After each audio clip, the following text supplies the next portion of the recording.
diseases that we're seeing in the adult population that we need to know about, that we need to treat, and also to educate you on how to identify them.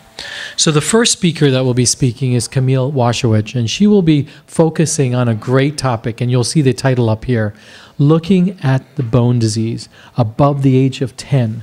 It is an exponential rise in patients who are developing CF bone disease, and it has significant implications, not only for quality of life, but these implications are also for potential for transplantation and long-term. So we'll welcome Camille. Thanks. Hi, thanks so much for coming. If you have questions in between, just give me a shout and we will answer. The reason why I chose this particular process is in 2012, my dad broke his first hip, followed by a second hip about a year later. And I had no idea how painful and how difficult it was for full recovery. And the more I got interested in it with regards to the diets and the nutrition and stuff, I really kind of became fascinated. And I was so sort of impressed sometimes by the level of disease that so many of our young patients have, despite, you know, they're 23 or 24 and they have osteoporosis. It's just rather alarming. And so I really wanted to try to be proactive and see what we could do and see kind of what was going on in our field. When we think of an older person, they fall, they fracture their hip. They could also fracture their upper arm. So this is just some common sites with regards to fracture location. And I feel like if you saw it, if you understood how it happened and why it happened, people would be more inclined to be more compliant and more involved in, hopefully, prevention. So understanding it, there is definitely a normal physiology, and then there's sort of the CF pathophysiology, or the abnormality of what predisposes severe bone disease at such a young age. How prevalent it is, and then what are we doing to diagnose it and treat it? This is a busy slide, but if you look at this section here, it's kind of where we're going to be focusing on. And although it's pointing to bone, all cells actually germinate with the stem cell, and then it differentiates to determine what type of cell it's going to be. So I just thought this was kind of an interesting slide. And the things that we're going to be talking about is the changing in bone formation and reabsorption. So here's osteoblast, that's the formation of bones, and this is osteoclast, which is sort of the remodeling or reabsorption of bone cells. For CFers, they actually because of their disease process, never really reach peak bone growth that non-CFers would at age 30. And so what happens for them is they never reach that, and then because of their chronic infections and inflammation, they sort of are breaking down bones at such a faster rate than normally would happen, and that's what predisposes them to osteoporosis and osteopenia. So as we just mentioned, the osteoblast is bone formation, and then the remodeling is the osteoclast, or this is the bone reabsorption. This talks about different types of bones with regards to some bone is used actually for support within the structure. When you think of fractures, you think of vertebral fractures here in your back, and that's pretty severe, but it's even worse when it's a thoracic here in the front wall of your chest, because it's super painful when you're trying to do CPT 4 times a day when you're having a CF exacerbation. So that's why it's really important to try to minimize bone destruction, try to really provide healthy bone, and to try, if you can, to minimize CF exacerbations. Here's the normal development, but again, because with CF you have sort of a delayed puberty, you have a often not met peak bone mass formation that you and I would here at the age of 30. Sometimes they never attain that. And then they start in this section over here where you sort of see a rapid decline. And although it says females and males, what I really want you to see is it's fairly steep.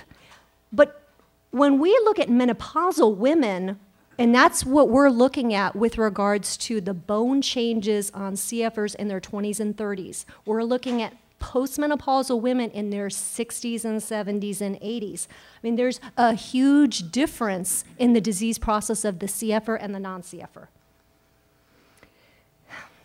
Like cystic fibrosis in the lungs, they form cysts. If you've ever seen a CT, you might have seen it. It looks kind of like Swiss cheese. When you look at the bone on an osteoporotic person, it looks similar. And I just wanted to show, it's very dense here. See this bone matrix? It's very dense. Here there's a lot of openings. And because the wall is thin, fracture. Sort of like, you know, when you're trying to light a fire and you have the little sticks, just fracture like a little stick. And it makes it easy. And sometimes the fractures are very complete, like all the way through the bone. So it's a severe fracture on somebody that's really young. So a little bit about the pathophysiology. So it really wasn't determined until almost 1980 that CF patients had bone disease. And what could we do to sort of implement on that? We talk about DEXA scans, we talk about calcium and vitamin D with regards to therapies, but I don't know if we've always really been completely understanding of how the bone disease has developed and what would be the best course of therapy. Here, you see an osteoporotic, and this is often what a lot of CF patients look like, versus a normal bone. You can see kind of that this looks kind of like lace, versus the other one looks more like a thick structural environment where you can actually have a fair amount of torque or pressure, like if you were running and you're going to exert a lot of pressure on your hips and knees. So you would really need to have dense, strong bones. Things that sort of propose for additional problems. We know that they're in a chronic state of infection because they're colonized with organisms. Mentioned here are the common ones, Pseudomonas staph, B. sebacea, Chromobacter, and Stenotrophomonas. And as Elika will be talking about later, there's also this sort of new addition or new attention to a lot of Mycobacterium, which take a long time to grow and a long time to get rid of. In addition to the infectious, just the inflammation state. Some patients carry ABPA. Some patients, a lot of older patients now are starting to carry pulmonary hypertension. And the reason why I reference that is there's a lot of ways that can impact people with regards to their bone disease besides just having crappy bones. There's other things that are triggering it. So we're looking at it sort of on a more holistic rather than just the bones themselves. As we know, most of our patients have low BMIs. Maybe the average, outside of somebody that wants to maybe upgrade to a super or a deluxe meal, the average CF person is relatively thin. The average American is relatively heavy. So when you look at the BMIs, they're grossly different. I'm looking at a BMI of like 19, 21, 22. I'm looking at a BMI of like 30, 35. So really looking at their malnutrition, because if you're not taking it in, if you're not absorbing it, you're definitely not going to be producing great bone tissue. Here's your pancreatic insufficiency. I think we're familiar with that. Delayed puberty. So sometimes because of hormonal levels, sometimes because of weight issues, sometimes because of chronic infections, puberty will get delayed for some of our female as well as for our male patients. And usually when you're in the hospital, you're not going to be doing a whole lot of exercise. So just kind of, I think cumulatively 1 and 1 is 3. When you put all of these factors together, in addition to the colonized organisms, the ABPA, it's just really understandable why bone disease is such a problem. So I just found it kind of interesting. So these are people that are really young, like under the age of 50. It's not, you know, like an 80-year-old or a 65-year-old postmenopausal woman that weighs 80 pounds. However, the numbers really speak. We're talking over 50% of our patients have bone disease. So this is non-CF fractures. And the only reason why I did this slide is because I wanted you to look at this age group. And I'm talking for CFers, that number is way over here, where they're having vertebral fractures. Vertebral fractures They're having thoracic fractures here.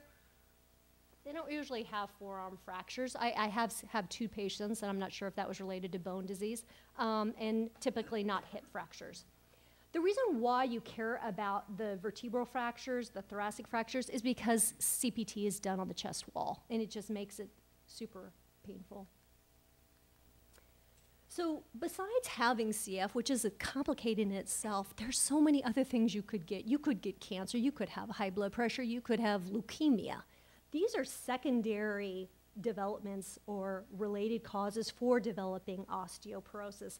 You can see that there's quite a number of them, and you can see that the percentage is fairly high on some of them because a lot of our patients might have 12 or 15 diagnoses. And the reason why I say that is because you can't just think of yourself as having CF. You have to think of yourself as having kind of a complicated internal medicine picture with bone disease. There's always going to be bone disease. This is a cellular disease, and it's something that they're going to have for the rest of their life. Diagnosing, this is a DEXA scan. I just thought it was kind of interesting. I don't know how many patients have actually ever seen it.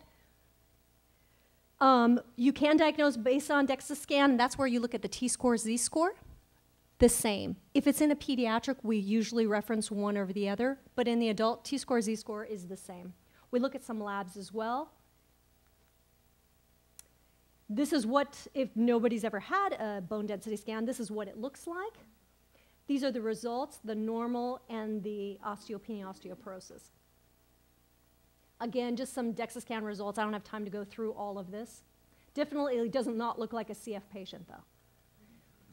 This is a normal chest x-ray. I reference this because I want you to look at something. Can you see this right here? This is a fracture.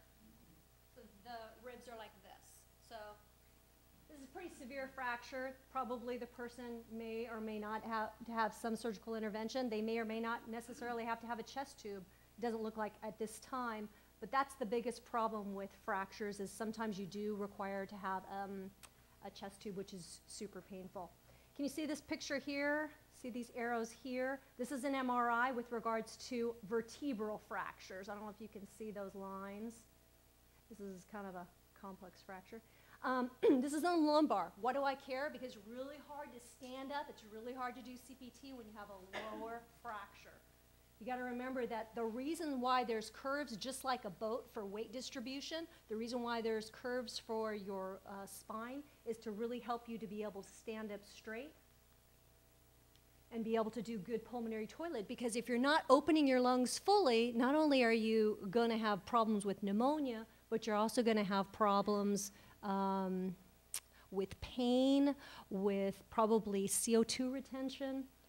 When we talk about treatment options, lifestyle modifications I would think would be the top. I don't know of any CFers that smoke, but certainly smoking and alcohol can be a problem. Medications we'll talk about briefly, what their nutritional needs are, exercise and surgery. These are typical drugs that we give, Boniva, Fosamax. Sometimes people are on Iridia, which is an IV form of biphosphonate. This is to help stabilize or improve bone growth. They're always on calcium and vitamin D, and sometimes vitamin D3, which is ergocalciferol. This is like if a picture was 1,000 words, great calcium, great protein, great fiber. This is maybe not the tastiest slide. I could go for chocolate cake, but it is an important slide. Exercise, phenomenal. And we talk about weight bearing and non-weight bearing because some people, if they do have a hip fracture, they're probably not going to be running right away. But maybe they could swim. There are a lot of options out there. I'm a firm believer in Zumba. But you know, you have to find what you like to do, and then you have to get out there and do it. Hopefully it's affordable.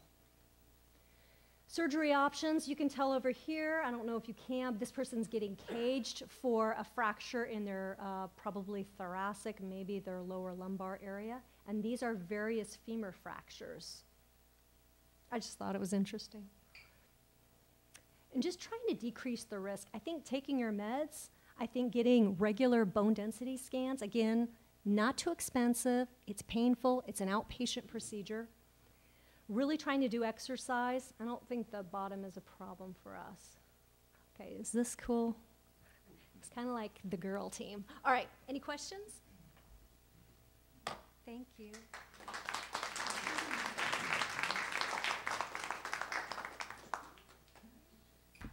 Thanks, Camie. So feel free, though, if you guys, we have the time for questions, or we can save some for a little bit later. So as I spoke about earlier, we're going to switch over the slides. You want to switch them over? Yeah.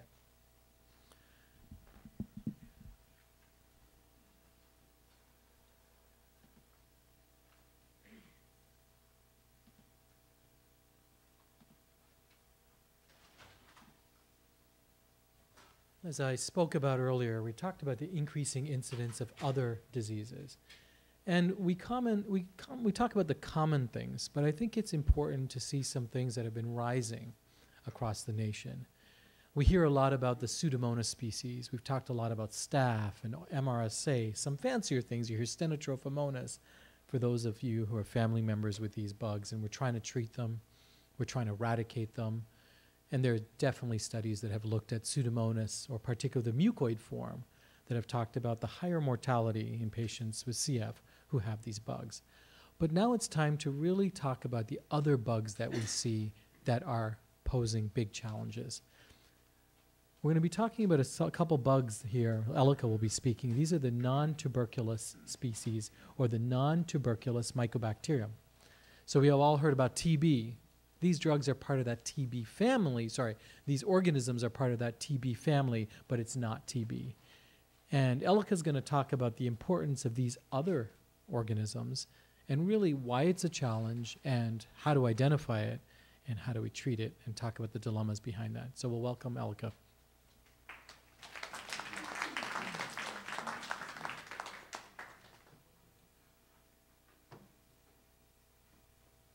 Good afternoon. Thanks for joining us on this now sunny day. So as Dr. Mohabir mentioned, I'll be talking about non-tuberculosis Mycobacterium, otherwise known as NTM. So just a quick overview. I know we don't really need the introductory slide. CF is caused by a defect in the CFTR gene that causes problems in many organ systems in the body, as you can see over here. And epidemiology of cystic fibrosis, it's one of the most common genetic diseases after sickle cell anemia.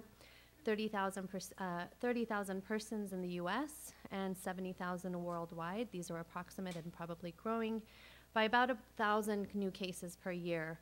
Now we have newborn screening and tools such as that, and more people familiar with the disease to detect that. So more than 70% of patients are diagnosed by age 2, and 45% of the patient population is over 18 years of age. And that means it's more of an adult disease these days. We have dramatic improvement in survival over the past 50 years, and currently the predicted median age is early 40s. When I started 6 years ago, it was median age of 37. So this is a huge achievement in our field, I think.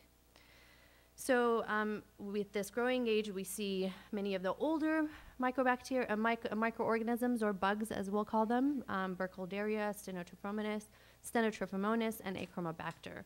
So non-tuberculosis Mycobacterium will be the focus of our talk here.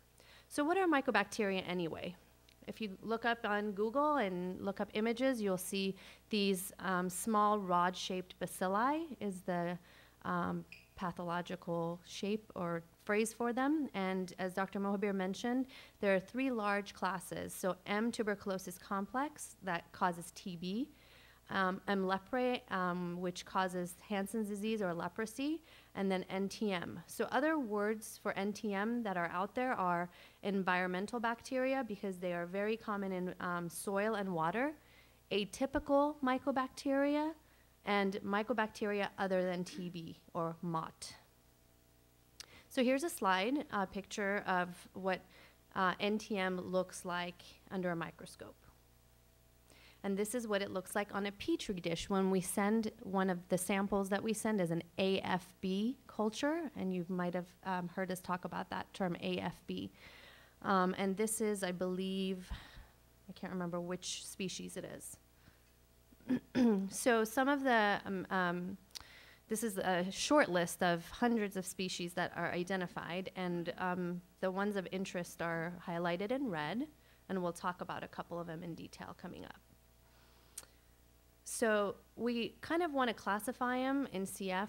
What we're interested in is slow growers, so M. avium complex, or MAC, M. kansasi, and then rapid growers, or RGMs, M for Mycobacteria. And those are Mycobacterium abscessus complex, chelone, and fortuitum. So under the umbrella of MAC, you have a few of other subspecies, M. avium, M. intracellular, and M. chimera. I like these names a lot. So M. abscessus complex, you see M. abscessus, M. macillians, and M. bolleti. So these are of interest to us when we get the AFB results back, and we always want to figure out what are the species that were identified. So the prevalence in cystic fibrosis, what is it? So what is prevalence? First of all, it's when you study a group of subjects, it's how many subjects having at least one positive culture divided by all the subjects in your pool. So before 1990s, it was rarely reported. There wasn't routine AFB testing done. There was poor culture techniques, and the CF population was a lot younger. And in 1990s to 2000 year, they estimated about a 2 to 28% prevalence. So that's in North America and Europe, and that's a pretty broad number and range. And this was, again, a lot of limitations based on a single sputum culture, poor culture techniques again, and only screening patients when they're ill, and there was no adult data. So these are studies, papers from 2003 and 2014, which I'm really excited about. It's hot off the press. This is a group, Martiniano et al. And colleagues that are based out of Colorado. And so in the United States, the overall prevalence is about 13%. So that's an average.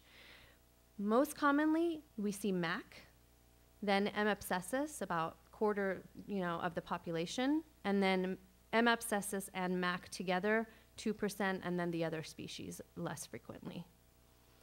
So what are the associated risk factors? These great researchers have studied this in depth. It's associated more in adults, a median age closer to 32. And as you can see from this slide, the prevalence on the y-axis and the age on the x-axis. And higher baseline FEV1. So those entering their study at the time had more normal lung function when they entered their study. And we'll see what happens as we get observed through the years in a few minutes.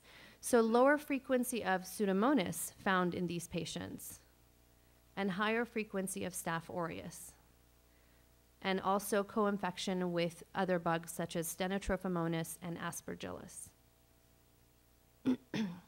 There's been extensive studies. There is no person-to-person transmission, and there's no nosocomial acquisition at this point in time of what we know about these bugs. So most patients, and the way they do this is they study these patients in one center, and they look at the genetic makeup of these organisms, and most patients had unique strains. The only 2 cases that had the same strain were due to cross-contamination in the laboratory at the time, so they identified that. And there's no correlation between the number of days you're hospitalized, or the number of hospitalization, how many days you're in the hospital, or how many clinic visits you have. But we still do contact precautions for everyone based on CFF guidelines. So what does it mean? We have a lot of data about its prevalence, the NTM prevalence, its potential risk factors, but this is not sufficient to tell us how to treat them. What does it all mean if you have a positive sample? So it's essential to distinguish between these 3 categories. One single positive culture that you just culture out, a patient cultures out, and it goes away. It never cultures out again. Or patients who culture it here and there, and they don't have any symptomatic progression. They don't have any changes on their chest X-ray CT, which we'll explore in a little bit. And then there's NTM disease, which is identified as having more than or equal to 2 cultures with symptoms and with progression of CT findings. So diagnosing NTM disease, we look at these 4 criteria that American Thoracic Society and the Infectious Disease Society of America have kind of tried to hone down on identifying these patients.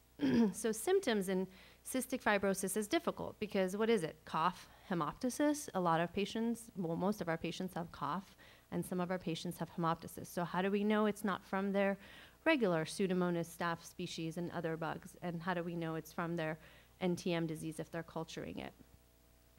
Radiology, again, there's overlapping. CF patients have a lot of bronchiectasis, a lot of architectural changes on their chest X-ray and CT, so it's hard to tell. And it's difficult to interpret in CF. And it doesn't account for all NTM species. It doesn't account for other things like ABPA. I can't say, aha, that is ABPA, or aha, that is NTM disease. Microbiology, there's bacterial overgrowth, but now we have better isolation techniques in the labs. Distinguishing between treatment failure. If you treat someone with NTM, is this because it wasn't effective, or is it a true reinfection? And then appropriate exclusion of other diagnoses.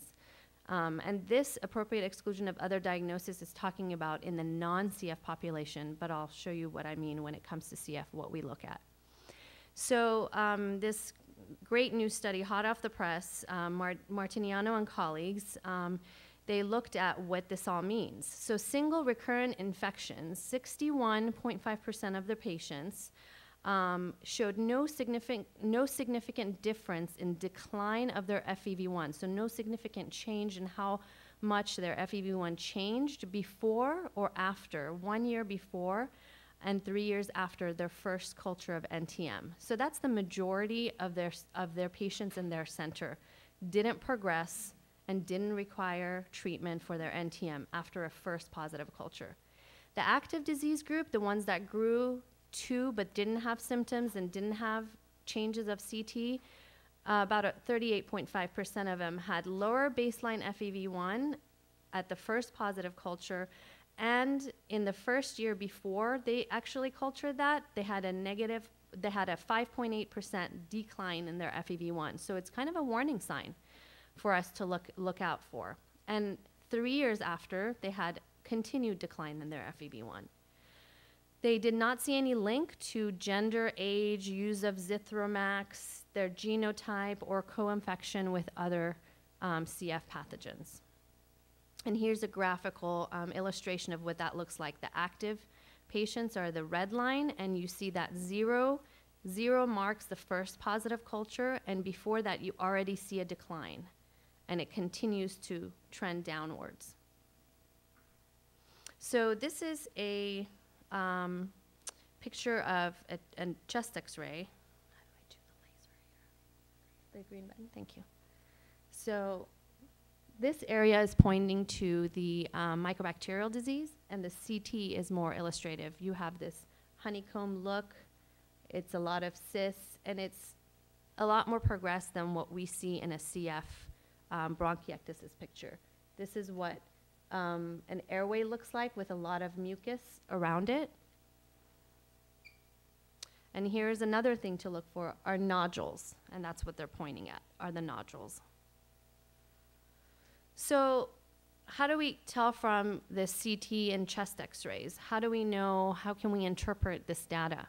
So they looked at, in 1991, which this is an old study, and they studied CTs in patients without cystic fibrosis. The people who had 1 MAC isolate had 2% new cavitation when they followed their CT scans. The people who had 2, 90%, 3, 98%, and those with 4 or more definitely all had progression of their NTM disease based on CT. So we looked at patients in CF. This is NTM and CF patients. And so control subjects are those who did not have NTM, and 38% of them went on to develop more findings on their CT, perhaps because they grew new NTM colonies. Those with less than 2 NTM cultures went on to have 22% progression, and those with 3 or more, 100% of them had progression of lung disease on imaging.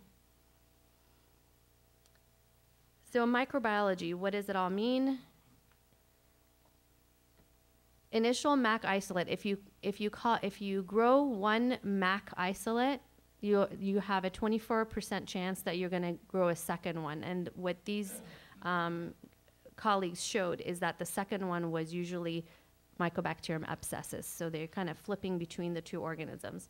If you initially grow M. abscessus, 34% grew a second NTM, which was primarily MAC. So overall, 5 years, they followed these patients for 10 years. So after 5 years, 26% had a second species, and after 10 years, 36% had a second species. So what does this all mean?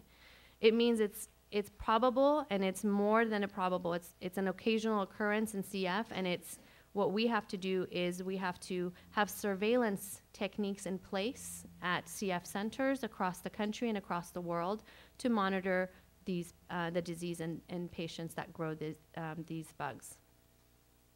So what does this other diseases mean? Remember the other slide that said excluding other diseases? In the setting of CF, what we are looking at is, and this is the ATS criteria, is in the setting of CF, documented deterioration from baseline and reasonable exclusion of other diseases to explain the patient's condition is essential. So those are suboptimal CF care. They're not doing all the hypertonic saline pulmozyme, good airway clearance. There's new exacerbations or new pathogens or new infections that we need to rule out. Poorly controlled sinus disease, ABPA, poorly controlled diabetes, which is leading to new infections, and chronic aspiration. So despite these overlapping, non-specific, difficult things, the ATS criteria is the most appropriate for CF patients. And what are those? Just to summarize, pulmonary symptoms, increased cough, shortness of breath, massive hemoptysis, radiology, chest x-ray with those nodules, or cavitary opacities. And microbiology, checking the AFB, more than 2 sputum samples positive for AFB, and also exclusion of other diagnoses. So the ATS IDSA definition of when you have someone with these cultures positive, you want to have expert consultation once NTM is recovered, close follow-up of patients, and of patients who don't meet the disease but are culturing here and there. And the last thing to remember, NTM lung disease doesn't always mean reinitiation of therapy. You have to do a risk versus benefit analysis. So again, ATS IDSA criteria should be used in individuals in cystic fibrosis, ruling out other pathogens and other comorbidities when you see a decline in symptoms or changes in their CT or chest x-ray. And once you find a positive culture, what we usually do is discontinue Zithromax, and I'll show you why in a few minutes, and minimum annual sputum AFB cultures. And if you don't produce sputum, those are patients who can't cough up any sputum, and if they don't have any progression of their disease, the CFF says it's okay, or the ATSI CFF, all these bodies that look at these bugs say it's okay not to screen for them, but we always strive to induce sputum, et cetera. So at Stanford, what's our protocol, our surveillance protocol? We follow CFF guidelines. We actually do biannual AFB cultures. If a patient has positive culture, we do monthly AFBs just to make sure they're not continuing to grow the NTM species. If 2 to 3 persistent positive, we do a baseline CT of the chest to look for those cavitations or look for those nodules. And if their FEV1 is stable and no disease on CT, we continue to monitor the AFB cultures, and we recommend an annual chest CT or sooner if you have decline or deterioration in symptoms. So when should NTM therapy start? This is the crux of therapy and all this surveillance. So you found them, what do you do? If you undertreat, you have disease progression. If you overtreat, you have drug toxicity. So the patient, you look at your patient, symptoms, overall condition of the patient. If they're fine, if their FEV1 stable and their CT looks fine, You watch them, you watch and wait. If they're transplant listed or post-transplant, that's a whole different ballgame, because before transplant, there are certain NTM species like Mycobacterium abscessus that are very difficult to eradicate, and they must be treated. And post-transplant, it's obvious. They're immunosuppressed, and they need to be treated. The organism, what organism is it? There are Mycobacterium out there that are not pathogenic, not pathogenic, like Mycobacterium gordone. You culture it, we say, okay, we'll watch and wait. We'll see if there's anything else that's cultured. And what are the treatment goals? Do we eradicate? Can we eradicate? Can we prevent progression of the disease, or just relieve the symptoms? So again, the CFF and the European CF Society recommends that NTM treatment should be considered for individuals who have this ATS-IDSA criteria for pulmonary disease. And the treatment goals are exactly as what we want: symptomatic improvement, improvement in their CT, and microbiological improvement, which means their culture positive goes to culture negative for 12 months on therapy.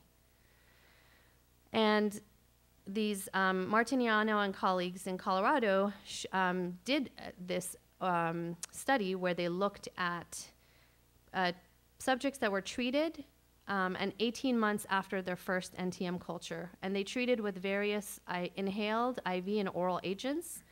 And the reason why that various is because there's no standardized therapy in CF. But what they showed is 43% of their subjects didn't clear their NTM after the first culture. Of those, they broke it down to MAC and abscessus. 60% converted to negative. So that's a pretty good success, if you ask me. And 32% converted, but then they had an infection again. So it's 40-60 pie. And in M. abscessus, as you can see from the pie, is a little bit more difficult to treat. 55% never converted, and 45% converted to negative. So this is harder to treat. And some common NTM treatments are common MAC treatments, and I won't go too into detail because there's a lot out there. Azithromycin, and we do high daily dosing because a lot of our patients are already on azithromycin, but for anti-inflammatory, for use for Pseudomonas. That's a whole different ballgame. This is high dose daily dosing and never to be used as single agent therapy to treat MAC. IV and inhaled amikacin and other agents. And you want to make sure you're being treated with these organisms, if you're a CF patient, at someone who knows CF and someone who knows NTM. So some common M. abscessus therapies are, they start with an intensive phase with daily oral macrolide, which is like Zithromax, clarithromycin, with IV amikacin. And you see that's 3 to 12 months of an IV medication. And one or more of the following. Question mark means they don't know how effective it is. And continuation, daily oral macrolide, inhaled amikacin, and again, 2 to 3 of the following. So that's an incredible amount of medications that is being introduced.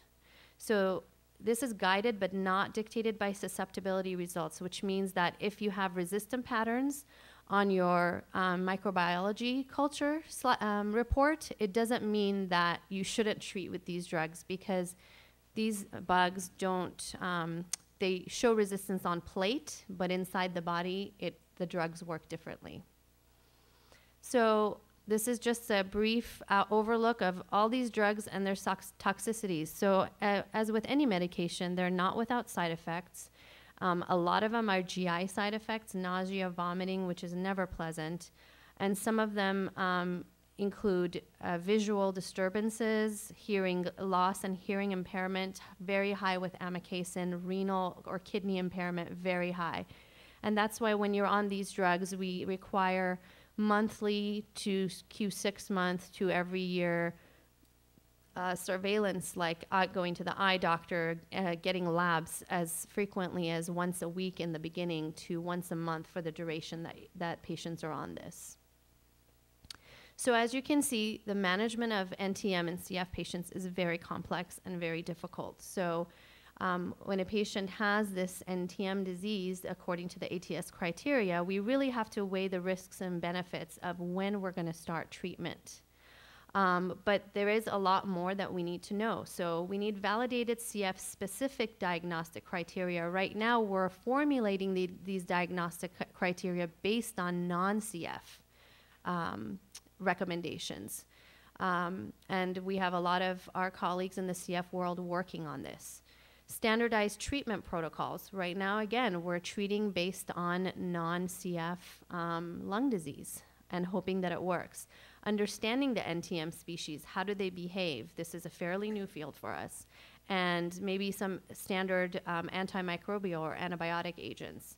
And defined rates of treatment. Right now, it's anywhere between 6 months to 18 months to some people 2 years that are being treated with these medications. And where do we stop treating? How long do we treat for exactly? Again, we need more data and more research.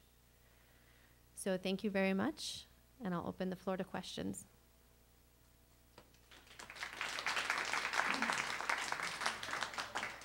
Doctor, yes. So these patients are very challenging to treat. They're challenging to make a decision on when to treat, and that's one of the biggest problems that we have.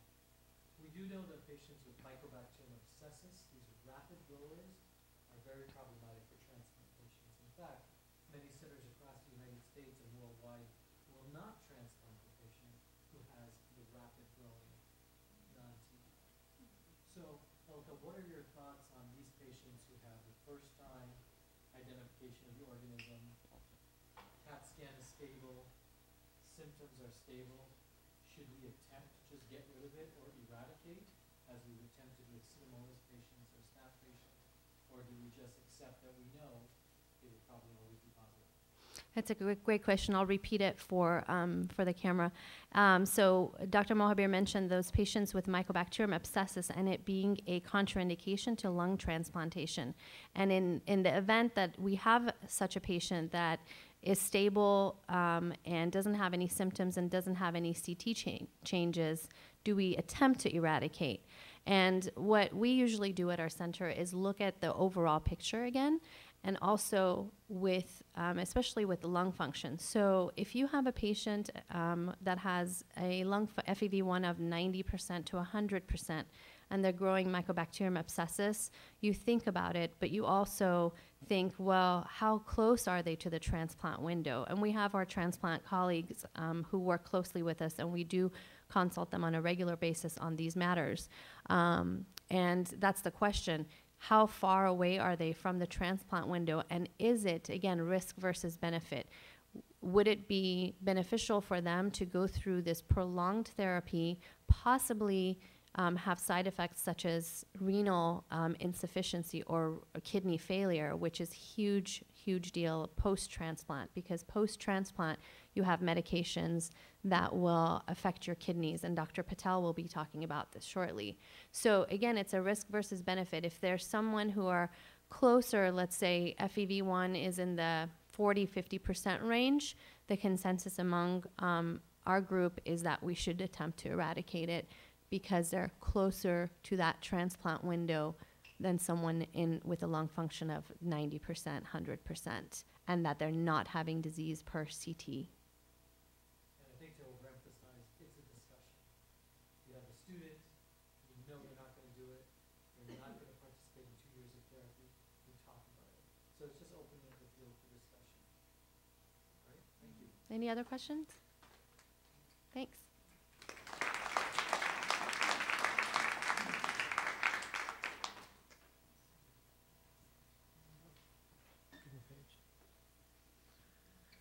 All right, great talk. Very controversial, actually. So you're going to be hearing a lot of things, I think, during this talk about what our dilemmas are. It is so easy to open up a textbook or get online and pick an article and start reading about what to do it in the perfect scenario. But much of CF, since it's in this adult population, there's no textbook to tell you. It is consensus. We're just learning about the adult population right now over the last 20 years. And really, multiple discussions with the patients, with a multidisciplinary team. So you heard about the frustration of treating these non-tuberculous Mycobacterium species. So our next speaker, Lara, is going to talk about a different type of frustration. dealing with this patient, our patients who can't put on weight, malnutrition, big issues. The poorer nutrition, the poorer the body mass index, worse outcome. We know this. These patients don't even move forward for transplant sometimes because we cannot bring up their weight. So not only is that a frustration, the next battle is discussing the options of putting a feeding tube in. That's enormous. In fact, I think over the last 12 years of doing this, I think that's probably my biggest struggle, trying to convince someone that who is eating all day long more than I would eat and saying it's not enough. I need to put a tube in to feed you as well. So we're going to hear a lot about this and get an idea about, first of all, why we need to put it in, the different types of tubes, and really to get into some detail to let you know what does it mean and what is it. So I'd like to introduce Lara, our nutritionist, to speak about that.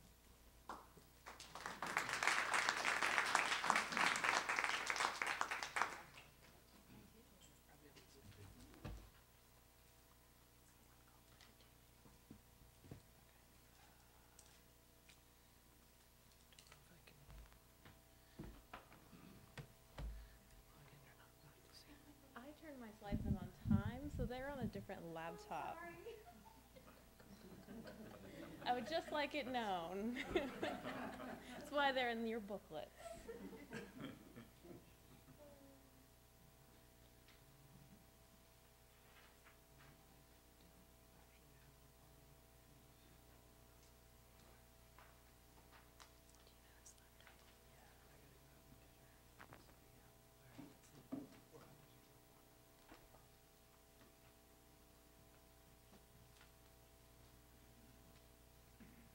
Can't log into it. It's that secretive.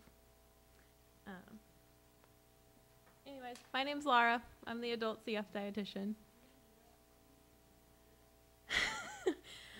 I was not so good as to put it on Dropbox on my phone. I'm sorry. I could just start giving it. Hold on. Colleen's going to log us in.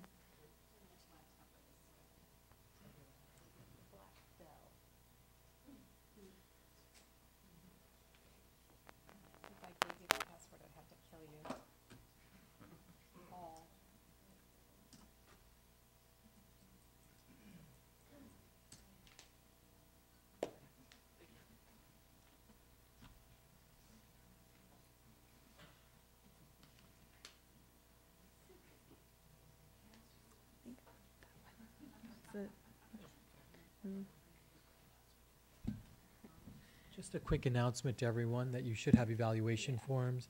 And part of the progression and just evolution of this program, it's really important that you fill out the evaluation for the speakers. It makes it better the following year. We actually look at all of this stuff. If there's needs that you want us to talk about, we will enhance it for further years to come. So please do that.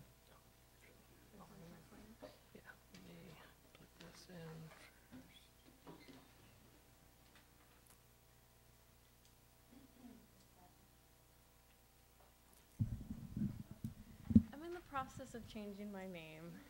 Everyone knows me as Lara Freet. I got married last year, so I'm partially Felton and partially Freet.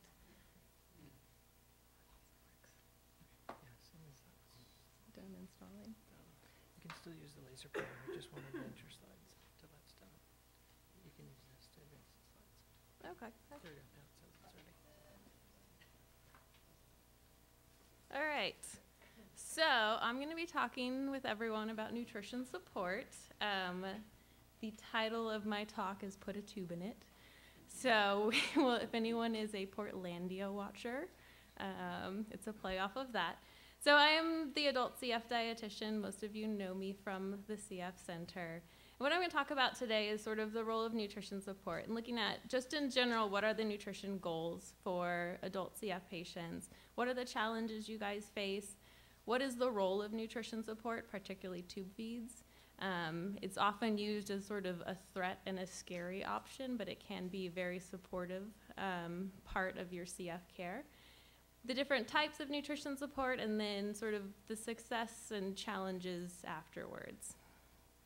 So in general, nutrition, this should be very familiar to everyone. There's the correlation between your BMI and your lung function. And so the numbers thrown out always are males, BMI of 23 is ideal. For females, BMI over 22 is ideal. And that sort of correlates with sort of the peak lung function we see. And after that, it sort of plateaus off. So being overweight and obese doesn't necessarily give you any extra benefit for your lung function.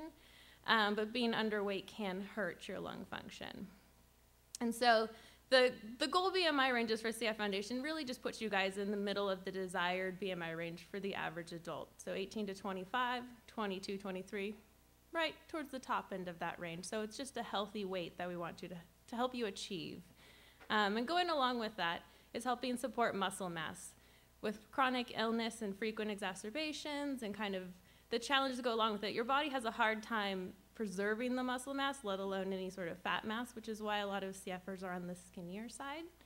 And so making sure you get enough calories in per day to kind of help your body have a little extra muscle so that it can support activities and to really tie in with energy levels, both energy to do physical activity. We're always constantly talking about, are you walking, are you running, are you swimming, are you doing something physically active on a weekly basis?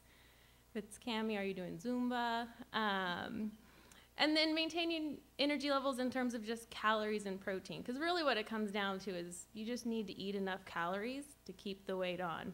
But it's sort of a guessing game for how much your body's actually going to burn through, depending on whether you're sick or whether you're well. So these are the challenges we kind of face going forward trying to support your nutrition goals. So many of you may be familiar with some of the nutrition challenges, especially with exacerbations. And as your lung function declines over time and with age, food becomes more of a chore. It becomes a full-time job to eat all the time. And for everyone looking in, grass is always greener on the other side. That would be great to eat whatever you want, whenever you want, and not really have to worry about it. It is a hard job to maintain. And so a lot of times for the adults I see, there's a lack of interest in food. It's not a pleasurable experience anymore to eat because it's something that you just have to do. And with chronic illness and you're sick and you're doing treatments and everything else going on, you're not really interested in cooking meals. Spending an hour a day cooking dinner is not that exciting. And so the lack of energy to prepare foods becomes very challenging, particularly with lower lung function. And so we see a lot more convenience food and using frozen dinners, dining out more frequently, relying on family and friends to help you out. And kind of dovetailing on this is early satiety. So we constantly are asking you to eat a lot of food, a lot of meals, a lot of snacks. You get full really quickly. And then what are you going to do? You have to eat all these calories. You have a whole plate of food in front of you, and you're full, and you got to walk away. And then there's a sense of failure and sort of defeat coming along with that. So early satiety is common seen more often, decline in lung function, changes with coughing fits, et cetera, or patients who have, we say, delayed gastric emptying or gastroparesis. So patients who have diabetes will more often have challenges with this.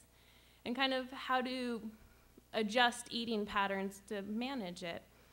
And then you have increased energy expenditure. So the lower your lung function goes, the higher the calories your body's burning per day just living, the more you're asked to eat, the less likely you're really wanting to eat because you don't feel very good, and then we're asking you to eat even more than you normally eat. So that becomes sort of a weird cycle to be stuck in and a challenge to maintain. And then nausea can develop if you have GI issues. Or with the delayed gastric emptying, and then kind of managing nausea. You don't feel like eating, you don't have an appetite, but we're asking you to eat anyways. And then depression also will factor into sort of meeting your nutrition goals. And depression can happen for a variety of reasons, and then working with the team to kind of manage it can help.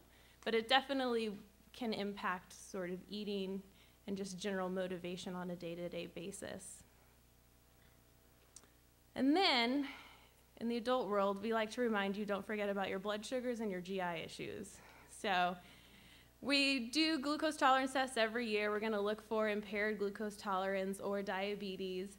And then if you have either of these, we're going to ask you to check your blood sugars. If you have if you're eating all this energy and it's hanging out in your bloodstream and you don't have the insulin to get it into your muscles and your cells, then it's not doing you a whole lot of good, and you might as well not worry about eating so much.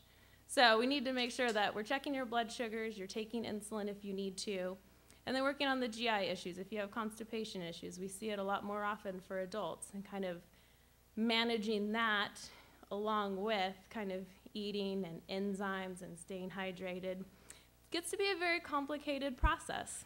That's why you have a whole team of people to help you figure it out. So what do we do for nutrition interventions?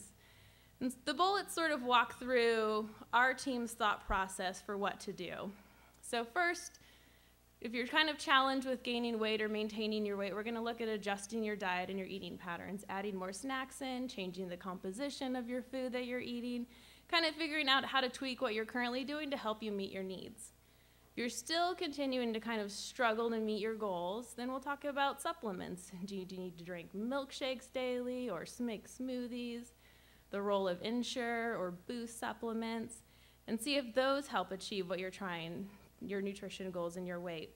If you're still struggling, we can look at appetite stimulants. Is your biggest challenge you're just not hungry? And maybe we can give you a medication that'll help kind of stimulate the hunger fullness signal and see if that'll help you achieve your weight and your nutrition goals.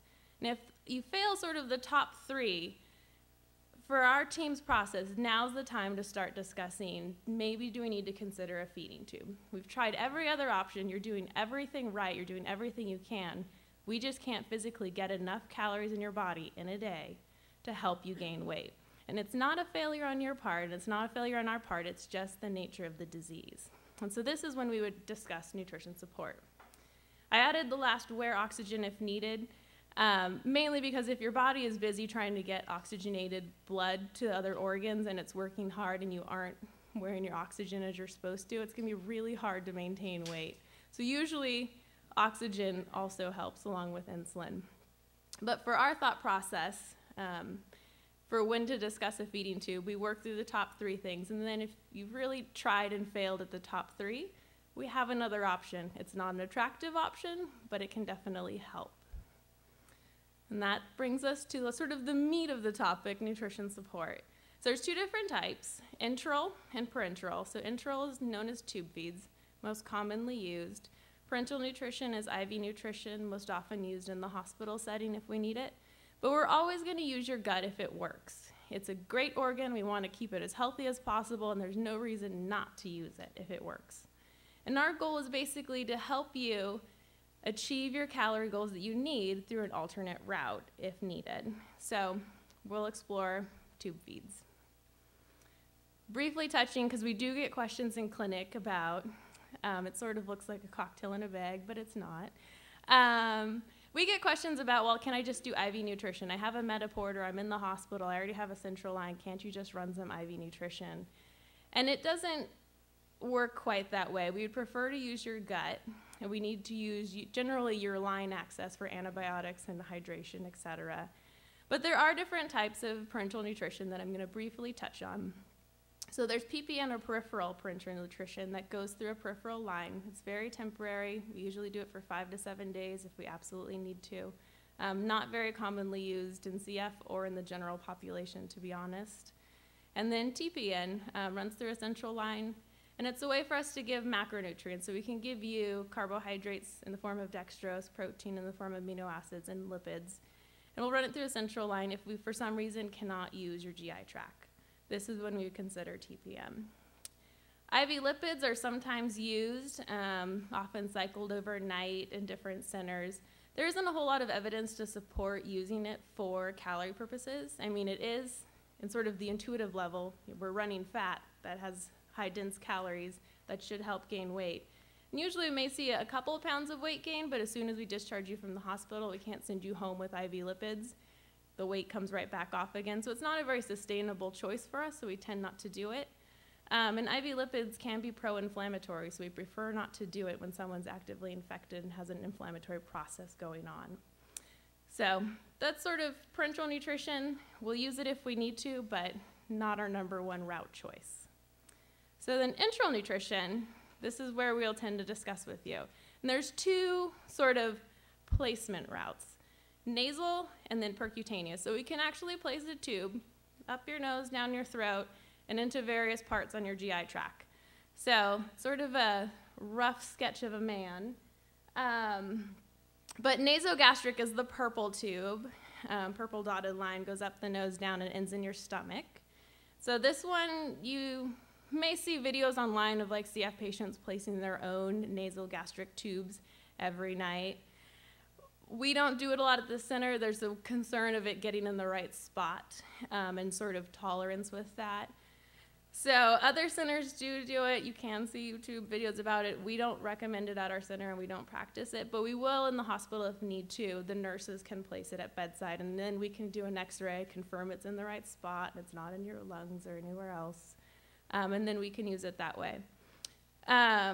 Continuing down on the dotted line is the nasoduodenal route, so we can feed right into the beginning part of your small intestine. That's where optimal absorption is, so a lot of your absorption will happen in your duodenum and your jejunum. So those are sort of our preferred places to feed you. So nasoduodenal route, probably not going to get it if you're trying to place your own nasal tube at home. It's a lot farther down. And then the nasal jejunal is in the very bottom in the light pink. That would be placed in the hospital. You wouldn't do it at home. But more often, for long-term management and nutrition support at home, we would do the percutaneous route, which is a surgical procedure, and they would place a feeding tube external on your abdomen, and we would either place it into your stomach or into your jejunum. We would place it in your stomach if you have normal gastric emptying, you have no other contraindications not to put it there, and it'll just give us an alternate route to use your GI tract. If for some reason you have delayed gastric emptying or you have a lot of coughing fits that make you vomit because you're just coughing so much, then we'll probably pursue some sort of jejunal tube. So that way we don't use your stomach, and then we don't have to worry about you aspirating your tube feeds or coughing them into your lungs. And commonly at our center, some of the CFers who are probably online know that we do GJ tubes, so it's gastrojejunal tubes. And it's one tube with 2 ports on the end, so we can access both your stomach and your jejunum if needed. And we tend to use that for patients who have a lot of GI constipation issues or who have delayed gastric emptying. So the route we pick for a patient when we're discussing nutrition support is based kind of on your physiology and what's going on with your GI tract and your CF care. And that'll really drive which route we prefer and which route we would discuss with you. So from there, the patient and I will pick out a tube feed regimen. We always start with continuous tube feeds for the first 24 hours after a tube is placed, just to make sure that the formula feels okay, you're feeling all right with things, and then we'll kind of switch you to the most preferred regimen, which is the cycled regimen. And what we do is we'll cycle the tube feeds at night. So when you're sleeping, you run tube feeds. And we basically are optimizing as much absorption in your GI tract as we can. We're going to get formula going that has calories and protein and fat in there. And we're going to feed your gut when normally it's just kind of hanging out, doing nothing, sleeping, so that we can get more calories in to help you gain weight. The duration varies, so this is more dictated by the patient, however long they want to run it for, and the rate varies depending on their tolerance. What the CF adult and I will come up with is sort of how many cans to run a night and their calorie needs, and then they will kind of manage the regimen from there. Bolus feeds we don't use as often for CFers as other patient populations would use bolus feeds. Bolus just means it's simulating a meal. So you're going to take a can of Ensure or a can of Boost, and you can use a syringe and push it into your stomach, and it simulates a meal. You're done in 10 minutes, and then you go on your way. But during the day, most CF patients really want to eat, not use tube feeds, and so they prefer to cycle overnight and not bolus during daytime. And if you have a J-tube or the jejunal feeds, you can't bolus. Your stomach likes to expand. The more you eat, if you go to like all-you-can-eat buffet, stomach expands, you unbutton the top button on your pants, you're good. But your jejunum doesn't expand, and it doesn't like to. So if anyone has ever had an obstruction or really bad constipation and your stomach just hurts and it cramps and your abdomen hurts, your intestines don't expand. They're not supposed to. So we don't recommend bolusing for that reason. It's just not well tolerated. But if you have a G-tube, you can bolus in there, and it's an acceptable way to do it. It just tends not to be the preferred route for the CF patients because you guys really do like to eat during the daytime. So we go with the cycled regimen at night. From there, we'll pick out formula. We always will start with an intact formula, and you'll hear Jevity thrown out a lot, 2-Cal's thrown out a lot, or Nutrin 2.0. We try and pick a high-calorie formula so we can get more bang for our buck. So we're going to get more calories, more protein, more fat into the formula for a little bit less volume, so it's a little bit more comfortable. And then most of the intact formulas will have some fiber, so it'll help with GI health, and it really just simulates real food is what we're trying to modify. sort of chemically manufactured, but it's a meal in a jar is what we're doing. If someone has a lot of tolerance issues with the tube feeds and the standard formula, then we can switch to some other ones that are already partially digested to help with ease of absorption. But we'll always start with sort of the highest calorie, best option that we find for you, and then we can adjust from there. And then it's a multi-step process.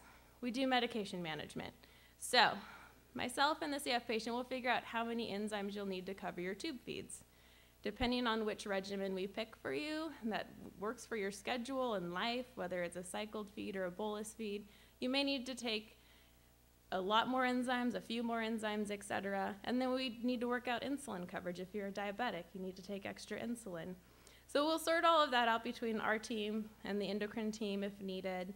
We'll figure out hydration. The NPs will talk to you about bowel regimen and kind of preventing constipation. Do we need to look at managing reflux? It's a very long process with a lot of symptoms that'll develop, and it usually takes us a couple months to figure it all out and get you on a good regimen. So it's not a good PR campaign for feeds in that it just like happens overnight and 24 hours later, like our team is awesome. It takes us a couple months to get you there, and then once the regimen works, it works really well. But I don't want to give the impression that in a week you're going to be feeling great and it's all going to work out well, because sometimes it doesn't work that quickly. So once we figure out a regimen kind of that works for you, usually the CF patients do fantastic. But there are a lot of concerns both leading up to getting a feeding tube and then afterwards, including financial burden. So it's not a cheap intervention to have. Insurances do cover it most of the time, and there are other nonprofits and programs that we can help you with to kind of help support getting the feeds and supplies, but it can be a financial burden. And then the bigger ones are fear of surgery and pain management. So it is a surgery, it is a procedure. Other than kind of talking with the team and being as well educated as you can, talking with other CF patients who've had the procedure is the best way to kind of go about understanding and rationalizing through the fear of the procedure. In pain management, our team understands this is not a painless procedure. The pain tends to go away after a couple days, but we'll help you through it. Most of the CF patients at our center know we are not fans of giving pain medication because it leads to constipation. But we are sympathetic that we're asking you to go through a procedure, and we will help you afterwards. So pain management is usually a very big concern. We'll help you through it. And it is sort of a short-term issue. It gets better with time. But tube feeds, in addition, they also add to treatment burden. You have to pour your cans into a bag at night. You have to mix enzymes in. You have to take insulin. It involves changing your routine, and that takes a couple months. So even if you're just trying to do a healthy lifestyle intervention, they say it takes 28 days for that to become routine. This is going to take a couple months to get worked into your CF routine and kind of rotating around your respiratory therapy and everything else. So it'll take some time and some work and coordination with the team, but eventually it becomes less of a treatment burden and more of just sort of your daily routine. And then body image is the other big one that Meg, our social worker, and I work around. And feeding tubes aren't attractive, I get it. But it's one of those things that we have to decide is if you really tried everything else and you can't get there to your nutrition goals, you can't achieve your weight, or you want to go for a transplant and you're too underweight, or you just have no energy, you feel crappy, you're sick all the time, and we would consider tube feeds, then we have to kind of work around the body image perspective and kind of figure out what else could we do and how can we reframe it so that way the focus is on your health and your energy and your activity and less on the physical presence of the tube. So in conclusion, kind of wrapping things up, so the things to consider. It takes time and consistency for the tube feeds to work. So our team will bring them up if we think they would be a benefit to the patient. But then after the tube is placed, it's not 1 week and everything's hunky-dory. It may take us a couple months to get things down pat, and then things settle down and get better. So we really need time, and the patient has to be very consistent about the tube feeds and the regimen for it to all go well. We actually see better success when feeding tubes are placed in patients who have moderate lung function who aren't at sort of the end stage of their disease, but who actually have lung function anywhere from 40 to 70%. We actually see good success with the lung function and the weight gain coming on better and staying on better than considering placing a tube when someone is sort of at the end stage and they're desperate and they want a transplant and they need to bring their weight back up. So when you're kind of thinking about, I definitely don't want a feeding tube, I definitely don't want a feeding tube, I never want a feeding tube, sort of think of it in the realm of things of like, where I am at my life right now, would it be better to add it now or maybe consider it down the road? And sometimes it might be better to consider placing it now, give yourself the time and your family the time to get used to a new regimen and a new routine. And then if you get sick, et cetera, we have a way to support you. We have a tube, we can use it. And if you're not hungry and you're sick, et cetera, we have an alternate way to help you stay well nourished. For our team, it is a team discussion regarding nutrition important to feeding tube, but at the end of the day, it is the patient's decision. So as much as our team is going to try and encourage you, and you may feel pressured to get a feeding tube, and if you're going towards transplant, it may be more of a requirement than a recommendation.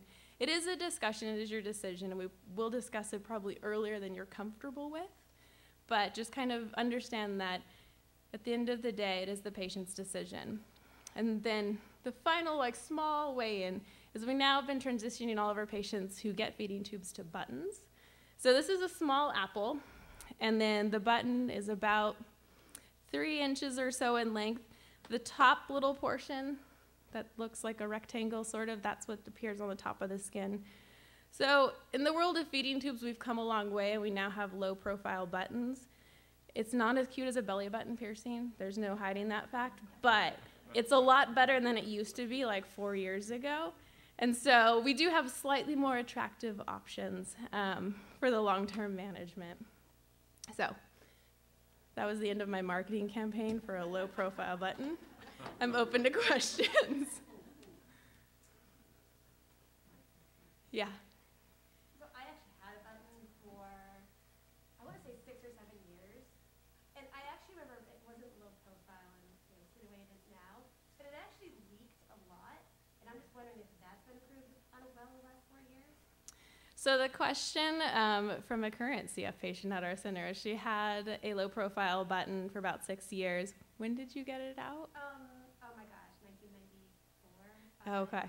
So she got it, her button taken out over a decade ago, and she had a lot of issues with leaking. So that has gotten better. Technology has improved for that. And sometimes we will get patients that will complain of leaking. And the main thing to think about is when you have a feeding tube button, when your weight changes, as it does when you get sick and when you get well, the amount of fat and muscle you have in between the stomach lining and the surface is going to fluctuate. And so if you have pretty extreme weight changes, we actually might have to switch out your button sizes because you're going to have all this extra room. So it'd be similar to people who get their ears pierced and then expand their holes so they have those big holes in their ears. Along those lines, it doesn't correct overnight, so you will get kind of leaking from that. Is usually the most common reason, is just kind of changes in abdominal size with weight gain, weight loss, weight gain, weight loss. The other thing is if your balloon, which that little bubble on the bottom is a balloon, if that pops, it'll leak around it. So, but we have better technology than 1994.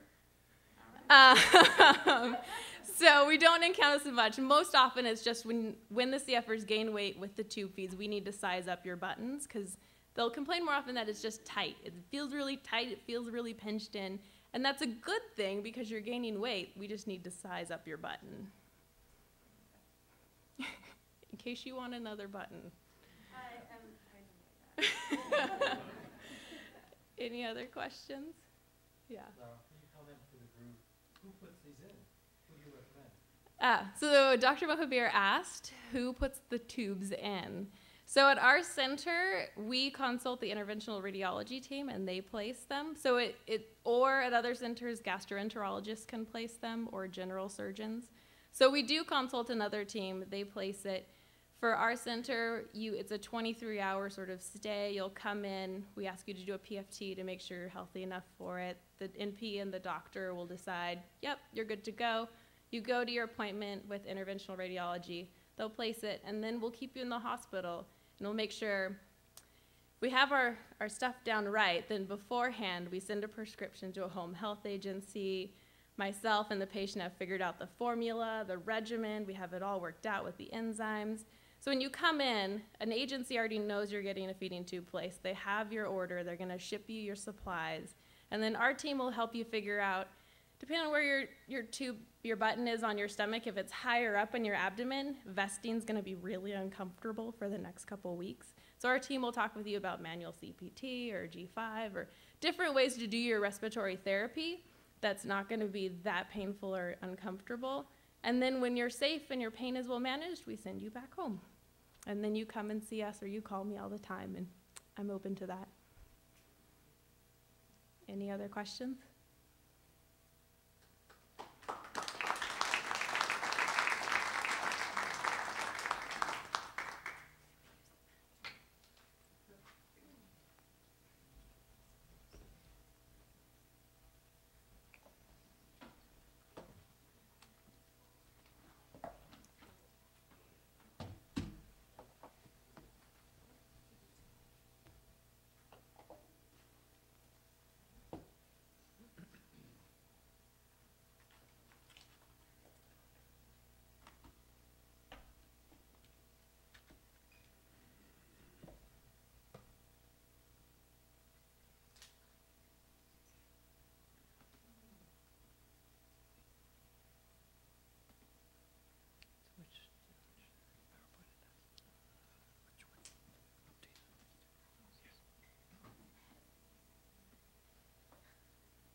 All right, excellent. We are really on time, so this is great. So we've heard a couple things already. We've talked a lot about bone disease in the adult population, other bugs. We talked about the challenges of nutrition. And again, I think the focus of a really good CF center and good CF care is optimal care to establish optimal quality of life and as best as we can to keep you away from lung transplant. And I think that's really a great model. However, in conjunction with continuous discussion with the transplant team, because we all know that there's the potential for the movement towards transplant. We have to be ready for this. So the great thing I think about the Stanford program is we are in organized fashion, always discussing with our transplant team. And in fact, they're usually sitting right beside me. So all of these challenges we've had, now we've got the greater challenge. It is time to talk about lung transplant. When are we ready? Are we there yet? And if we are, kind of the next steps.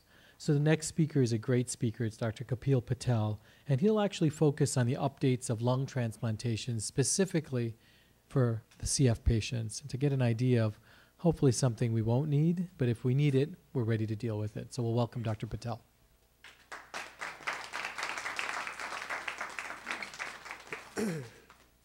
So good afternoon. Some of you I recognize in the crowd, and for some of you I haven't had the pleasure to meet. Again, I'm part of the lung transplant program here at Stanford, and I joined the faculty just shy of 2 years ago. So we'll talk today about an updated lung transplant and specific cystic fibrosis. Just button down. So today we'll talk about a little introduction, the referral and evaluation process when you get to transplant, the lung allocation score, how do we assess how sick you are, where do we place you on the list, and the score will define that. And then a little bit about CF-related complications that may or may not complicate the transplant process. So annually, we perform about 3,500 transplants a year worldwide. In 1983, University of Pittsburgh performed the first transplant in a cystic fibrosis patient. Since, cystic fibrosis has become the third most common indication for bilateral lung transplant. Between 1995 and 2000, we've performed almost 5,700 transplants in cystic fibrosis. Over the decades, we're able to calculate a number of data, and what we've seen is that CF patients have the longest or the highest long-term survival in lung transplant. This is just a graph depicting that last statement, CF identified in green. And as you can see, after year 2, CF starts separating from the pack with improved survivals post-transplant out to even 14 years. And this is data between 1990 and 2010. In 1985, the median survival age was about 25 years for CF patients. The forecasted life expectancy, Dr. Mobiers is correct, in the near future is 40 years of age. This is all due to the advances in medical therapy. Despite these advances, respiratory failure accounts for most morbidity and mortality. And as a result, lung transplant is the only treatment option available for improved survival. So once Dr. Mobier and his team decide transplant is in your near future, they'll begin the referral process. And what are they looking for when they make that decision? Primarily, when you do the breathing test at every clinic, they look at the FEV1. If it's less than 30%, at least a referral for transplant is indicated.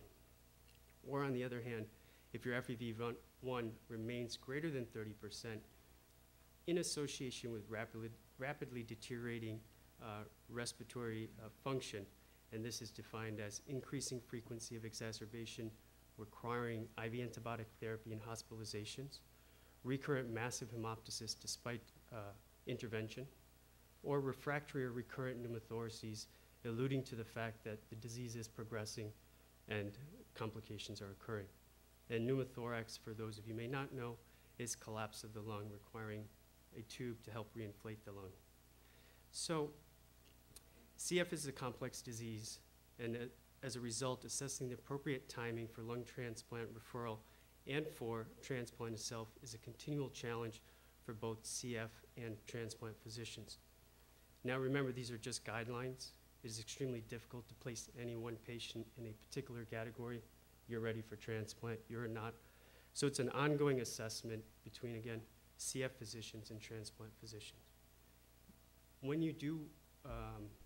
you are made for referral for transplant, there are a number of situations that may occur. One, you're too early. Continue close follow-up with your CF doctors.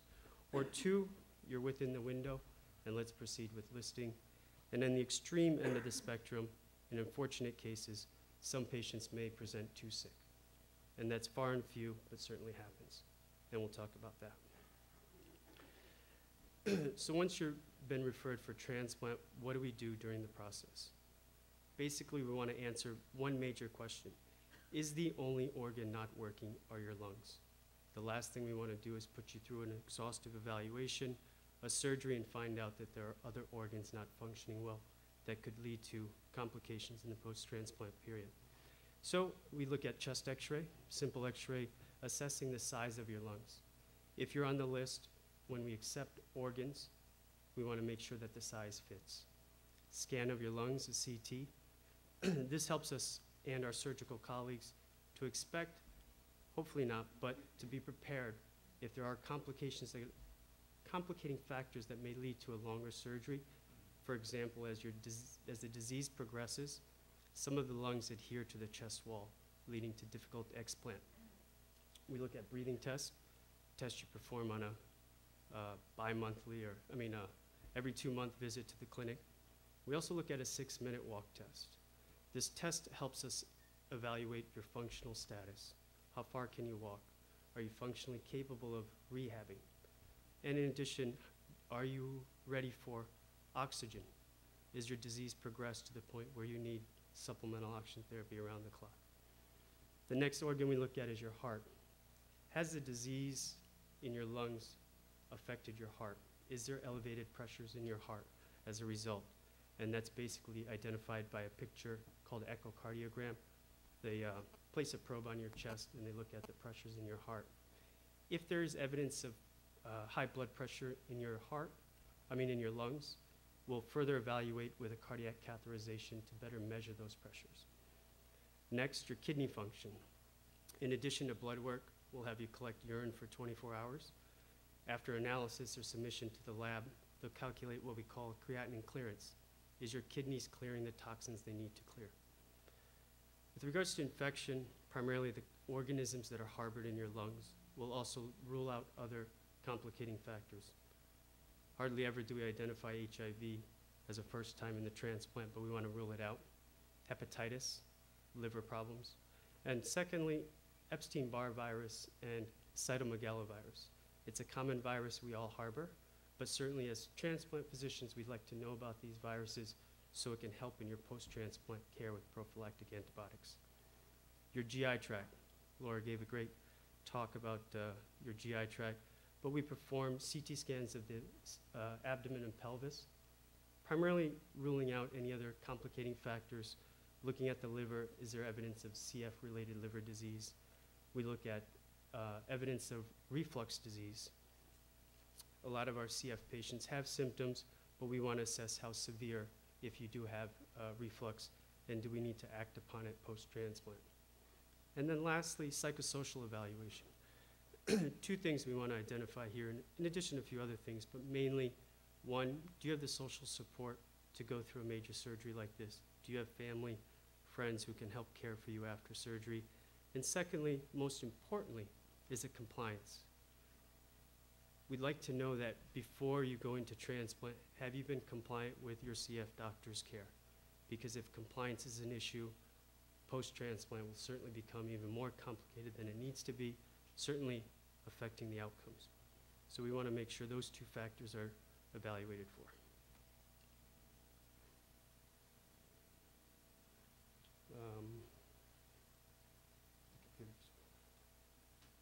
Blue screen of death. What's that?